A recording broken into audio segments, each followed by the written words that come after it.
একটা প্রশ্ন যেটা তোমার মাথায় ঝড় তুলবে। তুমি সত্যি সুখী, নাকি শুধু ব্যস্ত হয়ে নিজের দুঃখ ভুলে আছো? চলো ফিরে যাই 1999 সালে। 1999 একটা অন্য পৃথিবী। সকাল মানেই মোবাইল না, নোটিফিকেশন না, বরং পাখির ডাক, মায়ের ডাকে ঘুম ভাঙা। তখন মানুষের কাছে সময় ছিল, আর সেই সময়টা তারা দিত নিজের মানুষদের। আজ 2026, ঘুম ভাঙে একটা স্ক্রিন দিয়ে। চোখ খোলার আগেই আমরা ঢুকে যাই অন্যের জীবনে। কে কী করছে, কে কোথায় ঘুরছে, কার লাইফ কত পারফেক্ট, আর নিজের জীবন ধীরে ধীরে অন্যের সাথে তুলনা করতে করতে নিজেকেই ছোট করে ফেলছি। 1999-এ মানুষ একা থাকলেও তারা একা ছিল না।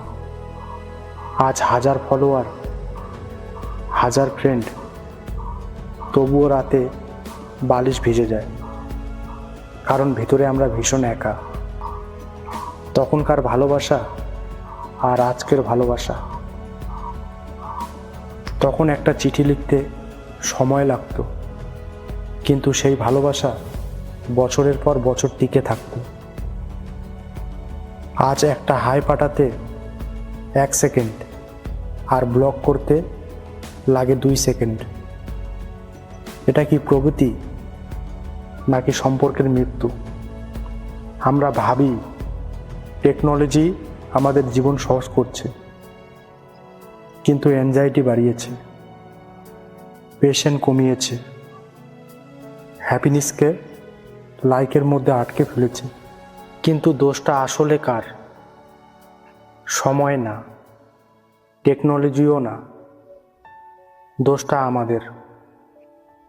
কারণ আমরা নিজের জীবনটা নিজের হাতে রাখিনি। এখনো সময় আছে, তুমি চাইলে এই মুহূর্তে বদলে যেতে পারো। দিনে 1 ঘন্টা ফোন বন্ধ রাখো, পরিবারকে সময় দাও, নিজের লক্ষ্য ঠিক করো। কারণ রিয়েল লাইফ কোনো অ্যাপ না। এখানে স্কিপ অ্যাড নেই, এখানে রিস্টার্ট নেই। আমরা আধুনিক হয়েছি, কিন্তু মানুষ হওয়াটা ভুলে গেছি। তুমি যদি আজ সিদ্ধান্ত না নাও, তাহলে 10 বছর পরে তুমিই আবার বলবে, আগে জীবনটা অনেক ভালো ছিল। কিন্তু তখন ফিরে যাওয়ার সময় থাকবে না।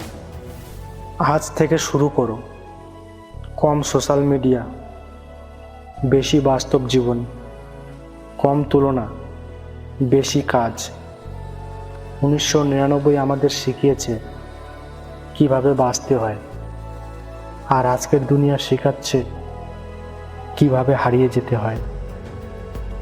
তুমি কোনটা বেছে নেবে, সিদ্ধান্ত তোমার। ধন্যবাদ।